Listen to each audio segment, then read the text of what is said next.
Assalamu alaikum. Today we are going to start the cardiovascular system pharmacology, and today we will discuss its first chapter, which is regarding the hypertensive drugs. तो ये जो hypertensive drugs है ना, पहले तो इनकी जो classification है ना, हम उसको देख लेते हैं कि इनकी क्लासिफिकेशन क्या है। तो इनकी जो क्लासिफिकेशन के लिए एक बड़ी ही इजी निमोनिक है, वो हमें कैसे इनको याद रखना है। वो है जी ए से लेना आपने अल्फ़ाबेट्स को, ए टू जी, सिंपल। अब हम देख लेंगे इनसे बनता क्या है। ए से क्या बनेगा, बी से क्या बनेगा, सी से क्या होगा, डी से क्या होगा, ई से, एफ से और जी से। अच्छा, ए से हमारे पास आएंगे 4 नेम्स, ये हमें याद रखने। एड्रीनर्जिक्स, फिर आते हैं हमारे पास एस इनहिबिटर्स, फिर आते हैं जी एंजियोटेंसिन रिसेप्टर ब्लॉकर्स, और एक है एल्सिक्रिन। इनको डिटेल में पढ़ते हैं आपको ये सारी, तो तब आपकी वहाँ पे सारी सब कुछ क्लियर हो जाएगा। ओके, बी से हमारे पास आ जाएंगे बीटा ब्लॉकर्स, एक ही नेम, बीटा ब्लॉकर्स। सी से हमारे पास आ जाएंगे calcium channel blocker. Okay, D से आ जाएंगे डायूरेटिक्स। फिर हमारे पास ई से आ जाएंगे जी एंडोथीलियल एंटागोनिस्ट, थीलियल एंटागोनिस्ट। एफ से आ जाएगा फैसिलिटेटेड वैदोडाइलेटर्स, और जी से हमारे पास आ जाएगा गैंग्लियन ब्लॉकर्स। ये है हमारे पास ड्रग्स जिनको हमने हाइपरटेंशन में यूज़ कर सकते हैं। अच्छा, ये जो वैदोडाइलेटर था ना, इसमें ना हमारे पास 4 होते हैं।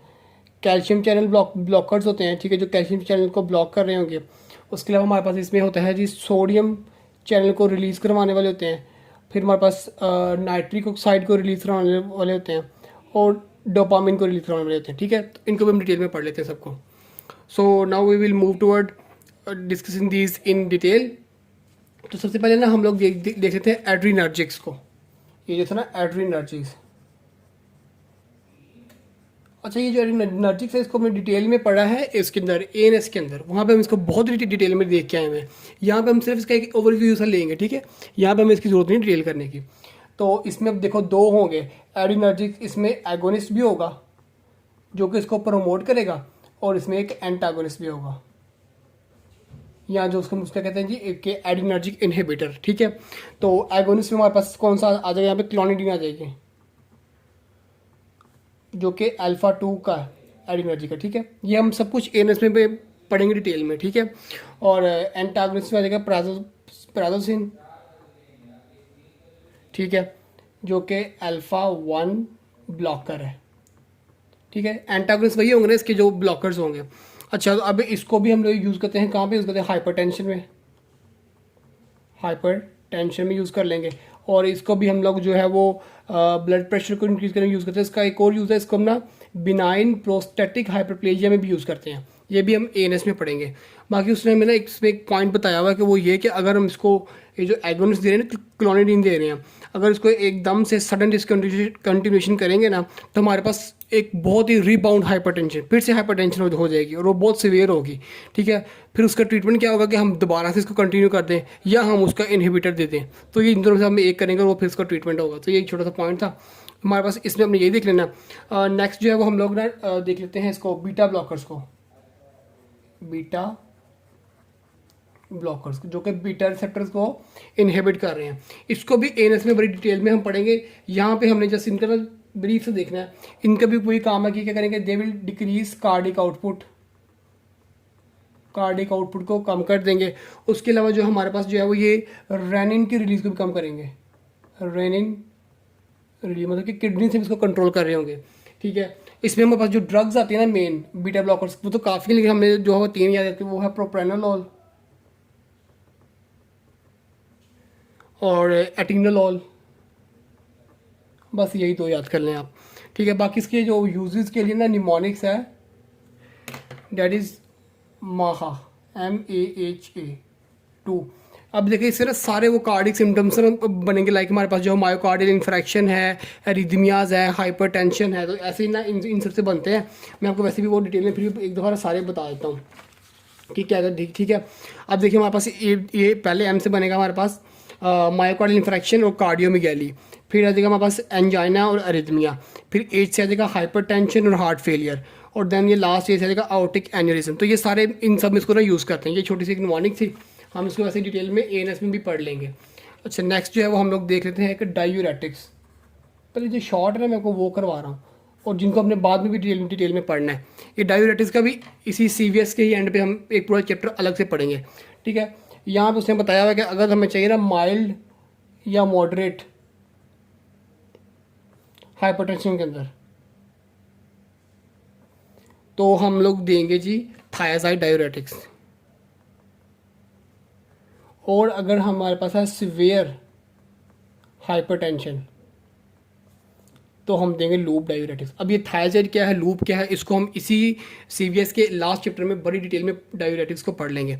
अच्छा, फिर जो और हम अब देख लेते हैं जी, इसको देख लेते हैं, ये काफ़ी बड़ा था वैज़ोडाइलेटर्स। इनको ना सबसे पहले हमारे पास क्या था, कैल्शियम चैनल ब्लॉकर। तो कैल्शियम चैनल ब्लॉकर्स जो है ना, इनके जो काम है ना वो ये है कि इन्होंने हार्ट की कॉन्ट्रैक्टिलिटी को भी कम करना है, इन्होंने कंडक्टिविटी को भी कम कर देना है, और इन्होंने ऑक्सीजन की डिमांड को भी कम कर देना है। क्या 3 काम है इसके, दे विल डिक्रीज 3 थिंग्स। कौन सी, contractility, conductivity and the demand of oxygen. किसकी करेंगे कम, ये हार्ट की, ठीक है। तो हार्ट की तीनों ये चीज़ें कम कर देंगे। बाकी हम आए अगर इसके वैसे, ये तो इसके आगे है इफ़ेक्ट्स आगे, यूजेस। तो इसके यूजेस के लिए जो निमोनिक्स है वो होगा हमारे पास CA, मतलब कि कैल्शियम, MASH मैश। अब हम देखते हैं इनसे कि वो क्या क्या इसमें से बनता है। तो देखो C से हमारे पास क्या आएगा जी, आ जाएगा सेरिब्रल वेजोस्पाज्म, सेरिब्रल वेजोस्पाज्म। इस A से हमारे पास आ जाएगा जी एंजाइना। M से आ जाएगा हमारे पास माइग्रेन। और A से आ जाएगा हमारे पास एट्रियल फ्लटर फिब्रिलेशन है। ऐसे हमारे पास आ जाएगा जी supraventricular tachycardia, and this H is for hypertension. तो ये सारे यूजेज हैं, ये आपने अच्छे से याद कर लेने, ये MCQ में बहुत पूछे जाते हैं हमारे से। फिर हमने जो देख रहे हैं इसके एडवर्स इफेक्ट्स हैं, टॉक्सिसिटी, इसके भी बहुत MCQ बने हुए हैं। और उसके लिए भी ना एक निमोनिक है ईजी, दैट इज़ हैप्पी दिसंबर, ठीक है। H will be for hypotension. अब देखो ना वो इसको हम हाइपरटेंशन में देंगे, तो अगर वो ज़्यादा दे देंगे तो वो हाइपोटेंशन हो जाएगी बॉडी के अंदर ना। उसके अलावा हमारे पास अभी इस D से आ जाएगा हमारे पास के कार्डियक डिप्रेशन, कि ये हार्ट अगर ज़्यादा दे देंगे तो हार्ट रेट को बहुत ही ज़्यादा डिप्रेस कर देगा, ठीक है। फिर और जो हमारे पास आ जाता है जी के E, तो ये होगा एडीमा, स्पेशली कौन सा एडीमा, पल्मोनरी एडीमा। और this C is for constipation. इसका तो MCQ जो है वो आपकी एक्सेल में भी आया हुआ है, ये पॉइंट के कैल्शियम चैनल ब्लॉकर का टॉक्सिक इफेक्ट क्या है, कॉन्स्टिपेशन। ये आपने याद रख लेनी ये बात, ठीक है। ये हमारे पास जो है वो पहला हो गया। अब दूसरा हमारे पास था इसमें से कौन सा, कि जो सोडियम को रिलीज़ करवा रहे हैं, और sorry sodium, it was not sodium, ये थे हमारे पास पोटाशियम रिलीज़ करवा रहे हैं। मैंने यहाँ पे सोडियम लिखा है, ये पोटाशियम को रिलीज़ करवा रहे हैं। तो हम ना यहाँ पर देख लेते हैं पोटाशियम चैनल ओपनर्स, कि जो पोटाशियम को रिलीज़ करवाएंगे। अच्छा, इसमें हमारे पास ना 2 ड्रग्स आ रही हैं मेन। नंबर 1 इज़ मिनिऑक्सिडिल सल्फेट, और दूसरी ड्रग आएगी डाइज़ॉक्साइड। अच्छा, ये जो मिनिऑक्सिडिल सल्फेट है ना, अभी देखो इसका काम क्या है, मैं आपको बताता हूँ। ये देखें जी कि ये क्या करेगी, it will open potassium channel. Potassium channel open होगी तो क्या होगा कि जो हमारे पास आर्टीरियल स्मूथ मसल्स है ना, उनकी हो जाएगी हाइपर पोलराइजेशन, और इस हाइपर पोलराइजेशन से आगे क्या होगी हमारे पास वैजो डायलेशन, और ये थे क्या, वैज़ोडाइलेटर्स थे, तो वही काम इन्होंने पूरा करा दिया जो जो इनको दिया गया था। अच्छा, उसके बाकी इसका जो है ना मिनीऑक्सिल सल्फेट का एडवर्स इफेक्ट्स, एडवर्स इफेक्ट यहाँ जिसको हम कहते हैं इसकी टॉक्सिसिटी, ये आपने याद रखनी है। वो क्या जी, हिरोशियम कि ये ना बाल बहुत ज़्यादा उगने शुरू होते हैं, प्लस टैकीकार्डिया, ये एमसीक्यू में भी पूछा जाता है हिरोशियम वाले बात, ठीक है ना, तो ये आपने याद रख लेनी है। अच्छा, डाइऑक्साइड का मैकेनिज्म सेम है, इन्होंने भी ओपन कर दिया पोटेशियम चैनल को, लेकिन स्मूथ मसल में भी और साथ ग्लैंड्स में भी, ये ग्लैंड्स में भी एक्ट करेंगे। और इनका जो एडवर्स इफेक्ट है ना वो है हाइपोटेंशन और हाइपरग्लाइसीमिया, ठीक है। जो इसका यूज़ है उससे अपोजिट इसका इफेक्ट आ गया। यूज़ इसका कहाँ में हो रहा है, हाइपरटेंशन में, एडवर्स इफेक्ट हो गया इसका हाइपोटेंशन। तो ये सिंपल सी डाइऑक्साइड की बात थी कि हमारे पास पोटेशियम चैनल ओपनर्स भी है आगे जो कि पोटेशियम को रिलीज़ करवाएंगे। फिर थर्ड हमारे पास थे जो नाइट्रिक ऑक्साइड को रिलीज़ करवा रहे हैं, तो हम यहाँ देखें नाइट्रिक ऑक्साइड रिलीज़। अब हम देखते हैं कि ये कैसे जो है वो करेंगे, इसका भी काम करना है इसमें क्या है, वैज़ोडाइलेशन ही, वो हम अब देखेंगे कि वो कैसे करनी है। इसमें हमारे पास दो ड्रग्स आते हैं, हाइड्रोलाजीन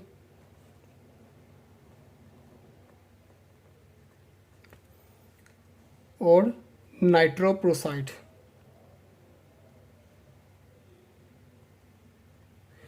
अच्छा, ये जो हाइड्रोलाजीन है, अब हम देखते हैं कि इसका वो एक्ट किस तरह से कर रही है। तो ये है जी, it will release nitric oxide by endothelial cell. ये बात याद रखनी है कि ये एंडोथीलियल सेल से करवाती है। और नाइट्रिक ऑक्साइड को वो क्या कर देगा हमारे पास, वैज़ोडाइलेशन। बाकी इसके यूज़ क्या है जी, हाइपरटेंशन में। और इसके जो एडवर्स इफेक्ट्स है ना वो हम ना इससे जो नेक्स्ट चैप्टर है उसमें पूरा चैप्टर ये इसी के ऊपर है, नाइट्रिक ऑक्साइड, वहाँ पे हम देख लेंगे। वो हमारे पास काफ़ी आ रहे होते हैं, हेडेक है, माइग्रेन वगैरह, वो हम तब देख लेंगे, उसकी यहाँ पे जरूरत नहीं है। फिर आती है नाइट्रोप्रोसाइड। तो जो नाइट्रोप्रोसाइड है, they also release the nitric oxide from, वो था endothelial cell, this is release by the drug molecules, कि ये ड्रग्स मॉलिक्यूल से रिलीज करवा रही होती हैं। ये है इन दोनों में डिफरेंस। और इसको भी हम ना हाइपरटेंशन में यूज़ कर रहे होते हैं। अब हमारे पास इसमें एक था ये डोपामिन वाला। तो ये डोपामिन में जो है ना, मैं आपको यहीं बता देता हूँ, डोपामिन एक्टिवेटर्स, इसमें एक ही ड्रग है फिनोल्डोपाम, ठीक है। और ये फिनोल्डोपाम जो है ये हमारे पास क्या करेगी, वो उसी डोपामिन को रिलीज करेगी जो कि वैज़ोडाइलेशन कर देगा। और इसको भी हम हाइपरटेंशन में यूज़ कर रहे होंगे। अच्छा, यहाँ पे ना हमारे पास एक पॉइंट आपने जो याद रखना है ना वो है जी हाइपरटेंसिव। ये एक बहुत ही इंपॉर्टेंट पॉइंट है, हाइपरटेंसिव इमरजेंसीज। इसमें हमने कौन से ड्रग्स देने हैं, तो वो 3 ड्रग्स हैं जो हाइपरटेंसिव इमरजेंसी, उसमें एक ये है नाइट्रोप्रोसाइड, ये आपकी फिंगर टिप्स के ऊपर हो तीनों ड्रग्स के नाम। दूसरा ड्रग हमारे पास है जी this dioxide, and the third drug is fenoldopam. ये 3 ड्रग्स हैं जिसको हम हाइपरटेंसिव इमरजेंसीज में देते हैं, ये आपने जहन में बिठा लेने हैं, ठीक है। अब जो है वो उसके अलावा हम देख लेते हैं जी कि एस इनहिबिटर्स वगैरह, ये जो शुरू में छोड़ के आए ना चीज़ें, ये वाली, कि ये क्या सिस्टम है इन सब का। अच्छा, इनके ना जो है ना मैकेनिज्म, वो मैं आपको एक फ्लो चार्ट में समझा देता हूँ। ये बड़े ही इन सब का ACE inhibitor, angiotensin receptor blocker और एल्सिकरिन, वो ना आप ये फ्लो चार्ट देखें। ये आपने रीनल फिजियोलॉजी में पढ़ा था ये फ्लो चार्ट, ठीक है। उसमें हमारे पास था क्या जी कि एंजियोटेंशन था, ठीक है। उससे बनता था जी एंजियोटेंशन 1, इससे आता था जी एंजियोटेंशन 2, ठीक है। ऐसे ही था ना सीन। अब ये एंजियोटेंशन 1 में कौन कन्वर्ट करा था, रेनिन। एंजियोटेंशन 1 को 2 में एंजियोटेंशन कन्वर्टिंग एंजाइम, ठीक है। और ये फिर एंजियोटेंशन 2 जाके ना आगे रिसेप्टर्स पे लगता है जाके, ठीक है, रिसेप्टर्स के ऊपर ना ये एक्ट कर रहा होता है यहाँ पे। अब सीन क्या, अब हमने ये इंट्रोडक्स को अप्लाई करना है। ये देखिए पहला क्या है जी, एंजियोटेंसिन कन्वर्टिंग एंजाइम इनहिबिटर, तो मतलब कि इस ये रहा एस, इसको इनहिबिट करने वाले, इधर आके लगेंगे एंजियोटेंसिन कन्वर्टिंग एंजाइम इनहिबिटर। और वो हमारे पास कौन से हैं, उसमें हमारे पास आ जाता है जी कैप्टोप्रिल, मेन नाम कैप्टोप्रिल आपने याद रख लेना।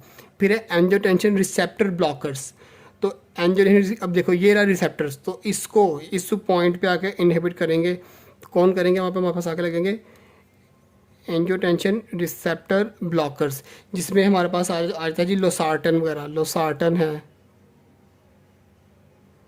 उसके बाद वेलसार्टन है, वो और भी इसमें काफ़ी लिखे हुए, आप नई नेम्स देख लेना। अब थर्ड में क्या कहते हैं एल्सिक्रिन, तो एल्सिक्रिन जो है ये क्या कहता है, ये इधर ये शुरू में ये था रेनिन की रिलीज इधर ही,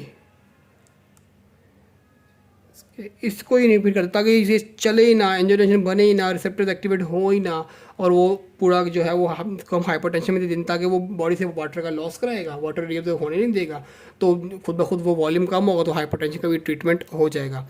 ठीक है, तो ये हमारे पास यहाँ पे ऐड कर लिया, इसने यहाँ कर लिया, और इन तीनों ने यहाँ पे ऐड किया। बाकी जो है ना इनके इसके और ARB की जो है इसके एडवर्स इफेक्ट्स जो है ना हमारे पास, उसमें है हमारे पास, वो हमने याद रखें कि भी MCQ है, इनके एडवर्स इफेक्ट्स, तो उसमें हमारे पास 3 याद रखने हैं, हाइपोकैलेमिया, क्योंकि ये वाटर का बहुत ज़्यादा लॉस करवाने साथ पोटेशियम भी लॉस हो जाएगा, हाइपोकैलेमिया, उसके अलावा cough, and the last they are teratogenic.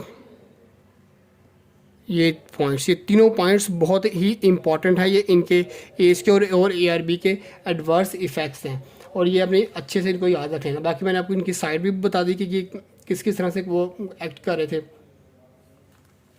अब ये देखो ना, अब जो हमारे पास एस है, एस इमिटर्स, ये क्या करते हैं एक्चुअली इनका काम, ये जो कैप्टोप्रिल है, it will decrease the peripheral vascular resistance. ठीक है, अब वो पेरिफेरल वास्कुलर रेजिस्टेंस जैसे ही कम हो गया तो वो उतना ही ज़्यादा उसको लॉस करवाएगा, और सेकेंडली क्या होगा हमारे पास कि ना हार्ट के एक्चुअली उन्होंने वो रेट को कम करा ताकि हाइपरटेंशन का ट्रीटमेंट हो जाए।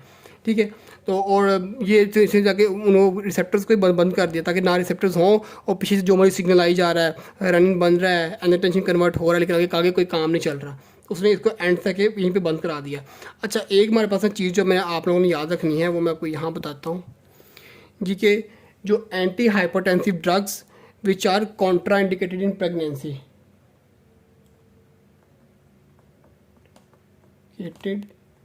इन प्रेगनेंसी, ठीक है, ये हमें आपको ये नाम पता होना चाहिए, उसके लिए निमोनिक्स क्या है जी, डॉक्टर नासा, मतलब डायूरेटिक्स, रिसरीपिन, ये आप आगे पढ़ेंगे नेक्स्ट चैप्टर्स के अंदर ना, रिसरीपिन। फिर आ जाए एन से हमारे पास नॉन सिलेक्टिव बीटा ब्लॉकर, ये भी आप लोग ना उसमें पढ़ लेंगे, ANS के अंदर पढ़ेंगे कि कौन से होते हैं नॉन से, अभी तो हमने यहाँ पे जस्ट सिंपल देखा ना, वहाँ पे इसको डिटेल में पढ़ लेंगे। फिर आता है हमारे पास A से आता है जी ACE इनहिबिटर्स, फिर आ जाता है जी S से आता है जी सोडियम नाइट्रोप्रोसाइड,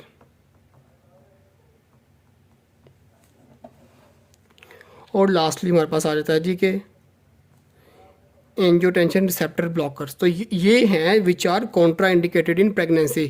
ठीक है, कि प्रेगनेंसी में हम ये वाले जो है ना हाइपरटेंसिव ड्रग्स नहीं दे सकते।